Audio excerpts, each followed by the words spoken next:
Hello, everyone, and welcome back to Non Sequitur Nerds. Tonight, we're going to need you to check the parental settings on your device because we're going to be talking animation that's not really for kids. But as always, I'm Tim, joined by Ian.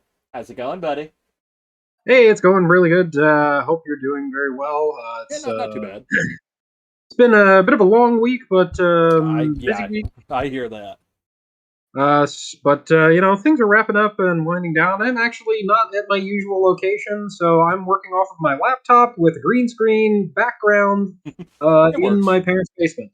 It Uh, so works. uh, at least they don't have crappy internet anymore, so I can actually. Like they used to. Right. They pretty much went from. They were even worse than you though, because they had satellite internet and then they went to Ooh, fiber. ouch. Yeah. Like I had for a while at my old house, I had what do they call it, like short band Wi-Fi or whatever, where you have a giant dish and it's pointed at a Yeah. tower that's however many miles away. I got Yeah. lucky though because like the closest tower to me was across the street and then like a quarter mile away on top of a giant grain silo. And I was one of three people that pulled off of that tower, and I was the closest one. So they're like, "Yeah, you're going to be getting most of the bandwidth." I'm okay with that. Yeah. But it was still Yeah. like it was not any faster than DSL, but it was cheaper. Right. But no, it's Yep. it's it's it's been a fun week. You and I actually got to hang out a little bit this past weekend. Hmm. And it was we hung out, we played D&D, and then we went to a museum. took the kids. Well, my kids and then one of yours. Yes. So, Yes. but The others were off with other family members, at least my clan. But yeah, it was a good fun oh time. yeah. It was great that the kids could get together and play and Oh, for sure. make friends, and they stayed up way too late all weekend. I don't know about yours, but mine was just wrecked I was that just yeah, mine like Sunday night. on the ride home they were like they didn't fall asleep, but they were zombied out, and then like we got home and they crashed. Yeah, they crashed. Yep. Yeah. But no, it's like we said at the top of the show though, we are going to be talking animation that's not really for kids, and what kind of started this is Ian over here introduced me to Love, Death, and Robots, which like I knew it was a thing. They're on their third season now. Um, I binged it over like every all of it over like the last what week? Yeah, I I think think it was so. a week and a half, right around there. I just finished it up last night, um, and it got me really thinking about other adult animation. That's now when we say adult, we're not going to talk about that kind of adult animation. Thank you, Ian. Thank you for the. I'm gonna have to put a censor bar over that. Um, damn it! No, an editor's note. Find a censor bar. Damn it! I'm the editor. Um, but no, it got me thinking about how, like, when you and I were growing up, we had He-Man, we had Transformers, Ninja Turtles, stuff like that. Your traditional Saturday morning fare. And now a lot of animation studios are realizing that those people, like us, our age group that grew up in that age of classic Saturday morning cartoons, they're adults now. Yep. And I don't know about you, but I'm still down to watch a cartoon. I mean, Oh whether it's no, whether it's totally. hand drawn, whether it's CG, whatever, I'm down to watch it. Yeah, no, totally. I mean, that's probably the majority of my television viewing. It's like adult animation, anime. I'll watch some shows with my kids that are more like tween era shows, like Gravity Falls and The Owl House. I mean, I Right. don't know if you've seen either of those, but Well, the they're the fantastic kids were shows. actually watching Owl House while we were down there, and like I Yeah, kind of sat there watching it for a few minutes, going, "This is entertaining." yeah, no, it's a fantastic show, and Alex Hirsch is a creative director on that show. He was the one who created Gravity Falls. Oh, Um, okay. Dana Sugar, I think is her name. The creator of Owl House worked on Gravity Falls, so like Oh, okay. So they've had history. they have history together. Well, right on. But yeah, I mean, if we circle back a little bit to Love, Death, and Robots, it's that anthology show It's we've done. really good. We talked about Star Wars Visions in one of our previous episodes, and it's a very similar format, anthology. This show doesn't have really that central theme. It's really kind of I mean, well, the, whatever. the central theme is The love, central death, and theme, robots. Yes, I yes, mean, that is the central theme: is love, death, and robots. which Um, and like I will say, like Visions did, Star Wars Visions did a really good job of like keeping it centered around Star Wars, but giving you variety. mhm. This took that loose concept of those three title ideas and like really expanded it. I mean, you've got comedies, you've got dramas, you have love stories, you have 8 different kinds of horror. Let me tell you that, which I was impressed with. I mean, all the way down to like thought-provoking pieces. Mhm. The last 2 episodes of Anthology 3, the one with the siren and the deaf guy, and then Oh the yeah, drowned giant. Tomorrow. Those two, like, I thought that those were the 2 best episodes of the entire thing because and I know obviously if you guys haven't seen Love, Death, and Robots or any of the other shows we're talking about tonight, it is going to be a bit of a spoiler episode. But like and I can't remember the episode title, but the one with the golden siren thing, Jabaro. Jabaro. That one, especially the last quarter of it, was so emotional. I thought, like Mhm. it really got to me. And then the drowned giant one was, it didn't like the episode didn't have a point, but I mean that in a good way. It was just a guy talking about a thing he saw. That was literally the entire episode. Was a guy talking about a thing he saw that was out of the ordinary. Yep. But I liked it. I was engaged for that entire episode, and it didn't really have a point. There was no conflict. There was no fighting. Nothing like that. It was just I saw a thing, and now I'm going to tell you about it. Yeah. The anthology stuff I think really works well, especially for folks like you who ADHD, and then Yes. me who probably has ADD of some kind but just Yeah. hasn't been diagnosed. Because they're short. They're Yeah. relatively short, so they're anywhere from 7 to 20 minutes. Well, I was gonna say I'm pretty Um, sure the Christmas episode. You know which one I'm talking. yes, That is maybe 5 minutes tops, and that's with the but I credits. love that episode so Oh my, much. yeah, the missus looked over and looked at it. She goes, "What the hell are you watching?" I said, "Love, Death, and Robots." She goes, "What the hell is that?" I said, "Oh, Santa." But no, like that one, that was super short, but it was good.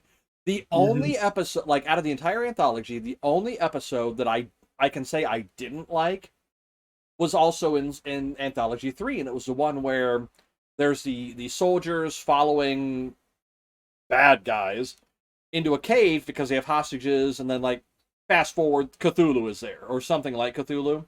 Oh yeah, yeah, yeah. The only reason I didn't like that is when the episode first cuts to black. That would have been a perfect ending point for it, and I would have liked the episode.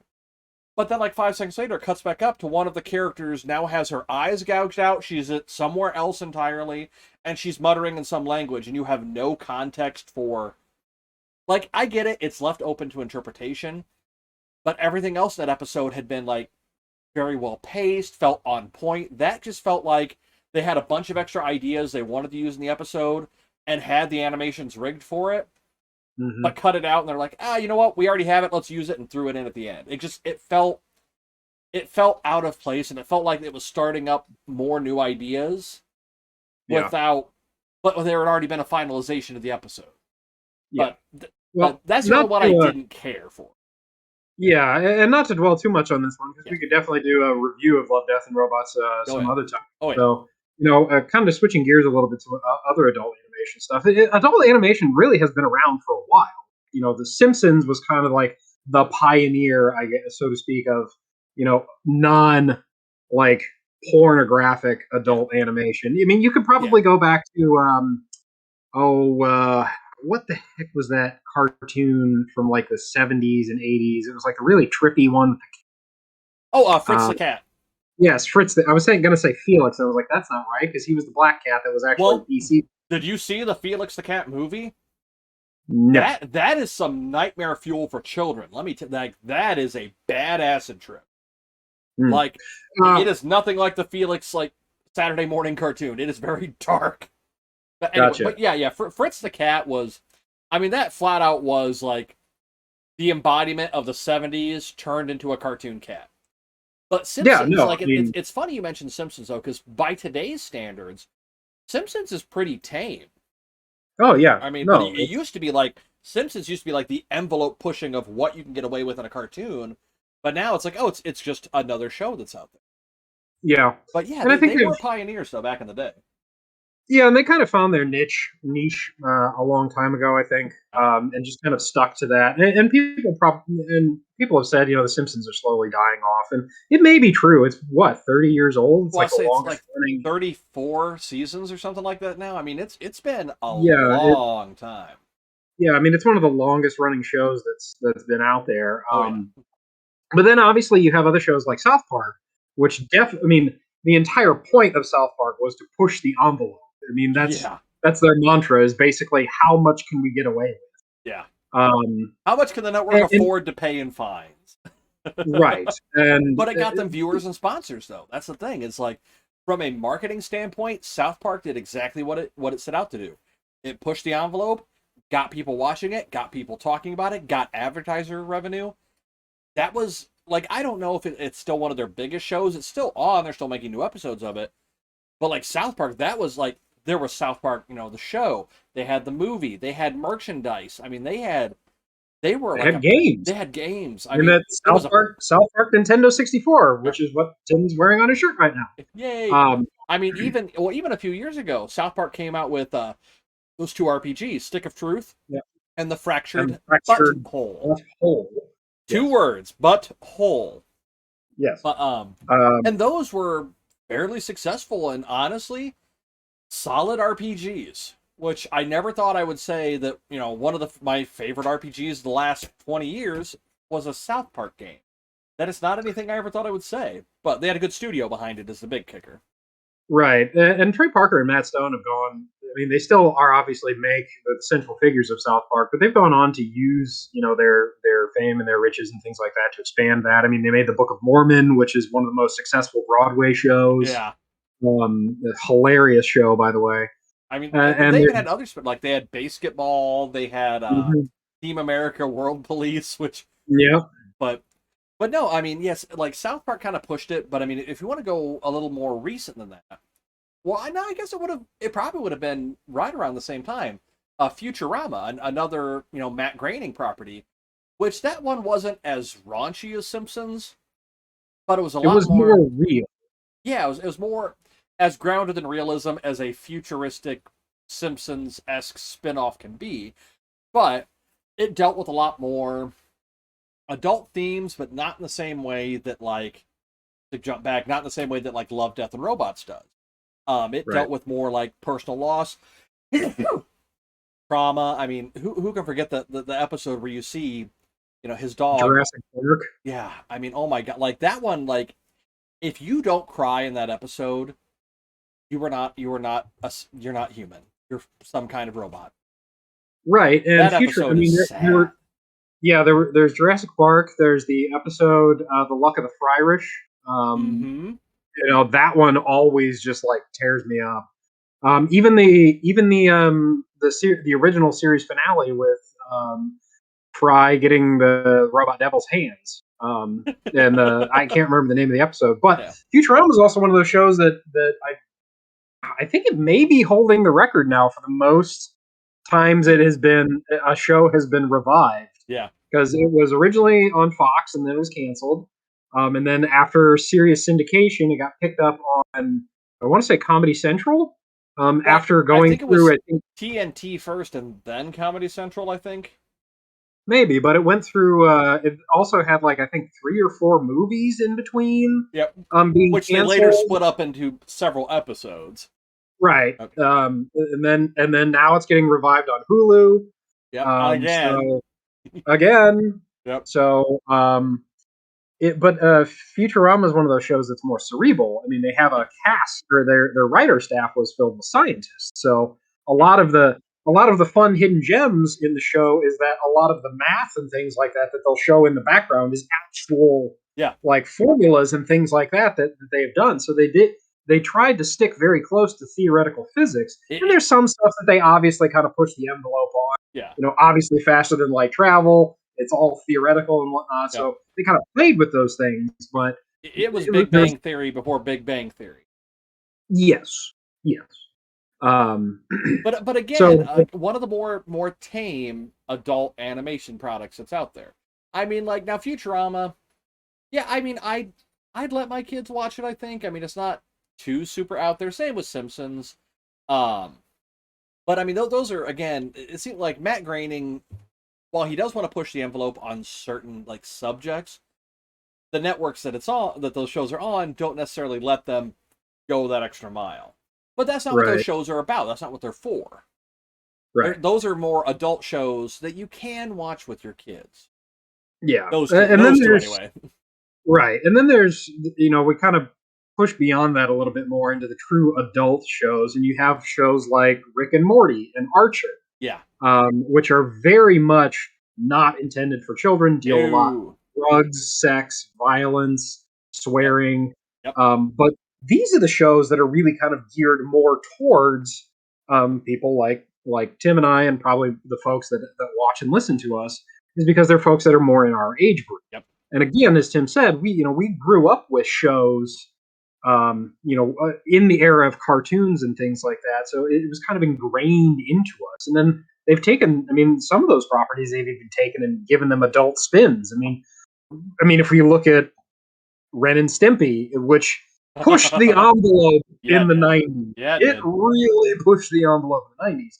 But then, Spike TV picked it up and gave it, what was it, Ren and Stimpy's adult cartoon hour or something like Something that. like that. Yeah. And I Or mean, it, it it was just was. like it was just blatantly like adult theme, like Yeah. showed boobs, talked about how Ren and Stimpy were in a homosexual relationship.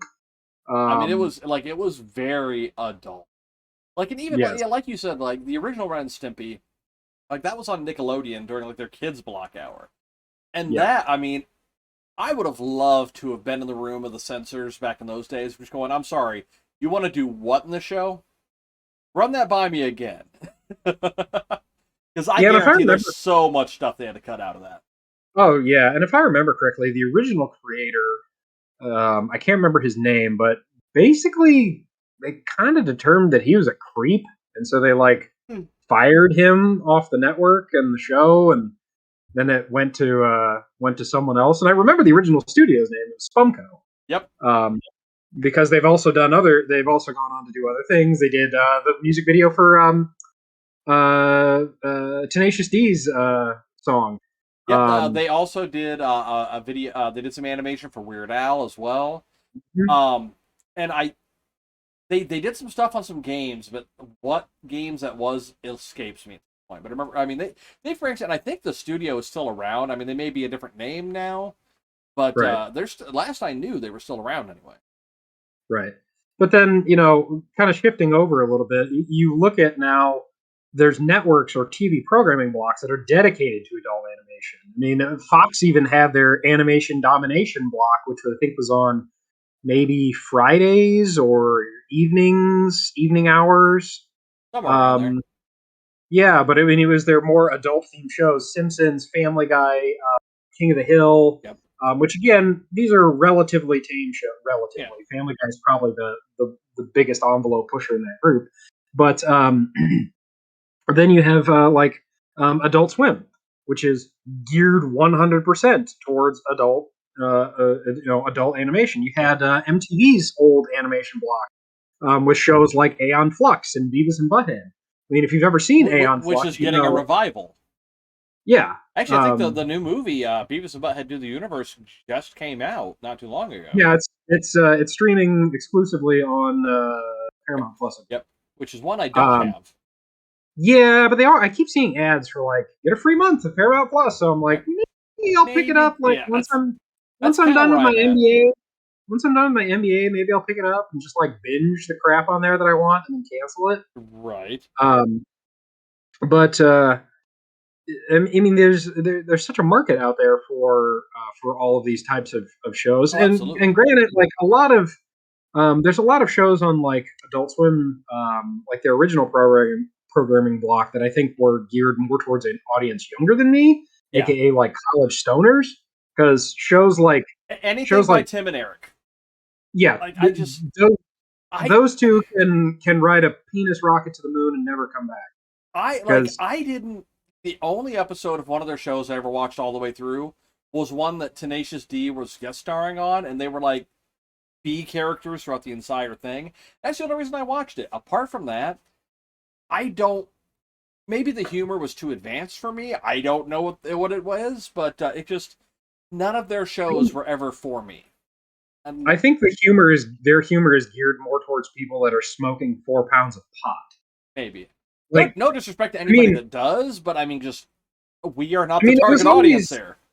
right. It was always just like flashy visuals and just like weird, trippy, kind of stuff. It was never like it was never anything that was like really thought provoking. It was just like them doing stupid stuff. Right. But if we So want to kind of shift gears, though, I mean, a lot of the shows that we've talked about are more like they're designed for adults, but most of them, with a few exceptions, you can kind of watch with the kids. But some of Adult Swim's other stuff, I would say, is not kid friendly at all. I mean, you've got things like Squidbillies, which is an amazing show. Metalocalypse, oh god, Aqua I Teen love Hunger it. Force. I mean, pretty much all of the ones of like that genre.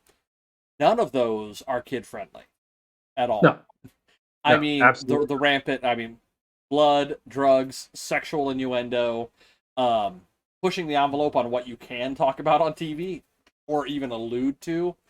Right. Um, those are shows that you put the kids to bed for, and they come on at the time that the kids are probably gonna be in bed. And I know we had talked about a few of the Adult Swim shows in a prior episode. Is there any word on when that Metalocalypse or Aqua Teen movie's coming out? I mean, I know I haven't. everything's been delayed the last 5 years. Uh, yeah. Well, I mean, there's delays, and then there's the fact that Time Warner is kind of divesting themselves of some of their media, like AT&T is divesting themselves of Time Warner, Right. and splitting up. Like HBO Max and Discovery, or HBO and Discovery Media are joining together under one umbrella. Right. So there's a lot of churn within that environment. So I don't know what's going on. I know that Aqua Teen has been putting out like their webisodes or whatever they are that um the Like they're that little short clips and what. yeah, they're like Yeah. 3 minute 3 minute webisodes that they put out they've been putting out recently. So and then Toonami just got a new revamp as well for their like 20-year anniversary or something like Which that. makes me feel so old. Well, you Well, yes, um, I am. so But I still have all my hair, Ian. It's okay, it works for you. I mean, okay, you can grow a beard. Shut up. This is like so 2 weeks of not shaving, all right? I mean, I trimmed up the sides and the bottom just so I look somewhat presentable for tonight. Um, right. Um, took me 2 seconds. exactly. Yeah. So the adult animation is going to continue to be around, especially when we have people really getting into newer studios that are really getting into it. So if we look at like Netflix, the Castlevania series, Yes. fantastic Oh series, God, it's amazingly good series. I still need to finish it, but same, same. amazingly good series. They're doing another season that's Good. going to be. It's going to cover Trevor's Belmont descendant. Oh, nice. So it's not going to be Trevor. It's going to be his descendant. Okay. Well, I think it's Richter. they also I think had, yeah, I think it is Richter. Well, they also had something of Hades, and I can never remember the title of it. Speaking of Hades, you mean Record of Ragnarok? No, the name escapes me, but there's another animation that's on Netflix that I'll have to look it Hmm. up, but very similar in theme to Castlevania. Um, it's the one if you've ever seen Yes, that yes, yes, yes. meme of the two guys like holding up the goddess's boobs or whatever. Yeah, that's Record of Ragnarok. I could have swore it was like something about, or no, I'm thinking of the game Blood of Hades. Yeah, Yeah, there is record. another. There was another series that they did around the same time as I think season 3 of Castlevania. It's very much in the same studio, but it follows like Yeah, it is Record ancient. of Ragnarok. I just looked it Yeah, up. it's like an ancient Grecian set story around like Titans and like a demigod. I can't remember what the name. It's like Blood of Zeus or something. I Blood of think like Zeus. that. That is actually what I'm thinking of. Is Blood of Zeus. Yeah. So yeah, we just covered 3 different shows Yeah. in one breath. But yeah, Yeah. so Castlevania, Record of Ragnarok, which Record of Ragnarok is getting another season. Okay. Um, Blood of Zeus See, in is Record of Ragnarok, I haven't seen, but Blood of Zeus, I have seen. So Blood of Zeus is the one I was thinking of. yeah. And then there's other content providers out there as well that are really pushing and getting further into. Going back to Netflix, they're doing a Dragon Age series Yeah, which that I I'm just excited for because I've yeah always enjoyed the games. right, and it follows an animation style very much similar to another series show that I'm just going to mention, Vox Machina. Very similar animation style, which both of those animation styles basically are like Avatar: The Last Airbender animation styles, which are Very like that similar. pseudo anime type Yep. style, very much anime and like influenced Western styles. Yep. Um, Which so I mean, and yeah, like Legend of Vox Machina, that's a perfect one right there. That is like I wanted to share that with my kids because like they've heard me listen to the podcast, and yes, I know there is some swearing on the podcast, but like swearing, we've kind of relaxed a little bit, mostly because like my son rides the bus. He has heard a lot worse. Like he's mhm. had to come home and say, "I don't want to get in trouble, but what does this mean?" Like, okay, well, that's not appropriate. Don't repeat that. I'm not going to tell you what it means. But so I'm like, oh, Legend of Vox Machina. They can get a little like a refresher on it and see it in a style they'll probably want to pay more attention to. Yeah, 5 seconds in, I'm like, nope, nope, not for kids. Nope, nope. You mean you don't want them to listen to Pull My Beads? I mean, that is a phenomenal song, and I have a shirt of that. But, Don't but forget to wear that tomorrow for game. what's Um, yeah, that's my game shirt. I wear like one of my 3 Critical Role shirts every time we do D&D because I'm that guy. Um, right. but yeah, like Ian said, to kind of expand on that, I think with more and more streaming services coming out, and while they do have to put ratings on stuff, they can get away with a lot more on streaming than what you can on broadcast TV, just because of regulation differences, because of censorship differences. So I think you're going to see, particularly on streaming, you're going to see a lot more adult animation kind of pushing that envelope on what they can. And to bring it back to the top of the show, I think Love, Death, and Robots really is doing a lot of good work for being such a long running series that is entirely devoted to animation for the grown up. And Yeah. I'm looking forward to more of that because it's while it is nice to sit back, relax, and watch some of the cartoons with my kids. Sometimes it's nice just to chill out and watch a man's head explode in a Disney animation style. Maybe I should see a therapist. I mean, just I say that out loud. It Um, sounds a lot worse, but I mean, that's why we have video games. that's true. That's They're true. cheaper than therapy. It's true. Yeah, but I think that'll go ahead and wrap it up for us. We've kind of lost track of how much time we've spent on this, so Yeah, my for some reason, like yeah, to fill all you in, if some of our episodes run a little longer lately or shorter, my recording software, for some reason, I've tried uninstalling it and reinstalling it. When I hit record, it counts up to 1 second, stops counting, but keeps recording. So we have no idea because we can't be bothered to look at clocks. right. Yeah, I think we'll go ahead and wrap up here. yeah. As always, we thank you for joining us. We hope you enjoyed this episode. Also, tune in next week as well as we're doing an extension of this as we cover games not suited for children Yep. or more adult games. Not that kind of adult games, you perverts. I Um, mean, there's a we're lot of not those, Ian. There's a lot of those. right. We're not. We're talking about video games, not hide the pickle. Anyway, with that, we'll go ahead and wrap up, and we thank you to our sponsors. Um, we also you can find us on all of our streaming platforms. Obviously, Anchor.fm, where we're hosted at, which feeds out to Spotify. Then you can find us on social media. There too. You can Um, find us there too. yes, Facebook.com/non-sequitur-nerd, Twitter @non-sequitur-nerd, Twitch.tv/non-sequitur-nerds, and of course, you can find the recorded videos on YouTube.com/non-sequitur-nerds. I think that covers all of my bases for tonight. I think so. You finally got through it. I finally got through it. We're all adults here. That's true. Maybe. Maybe. Hopefully, if you're listening to this episode, we hope you're an adult. Otherwise, we put the tags wrong. That's true. All right. Well, thank you again, everyone, and we hope you have a wonderful evening, morning, or night, whatever. Anyway, so thank you, and we'll catch you later. As always, for the Non Sequitur Nerds, I'm Ian. And I'm Tim. Night, everybody.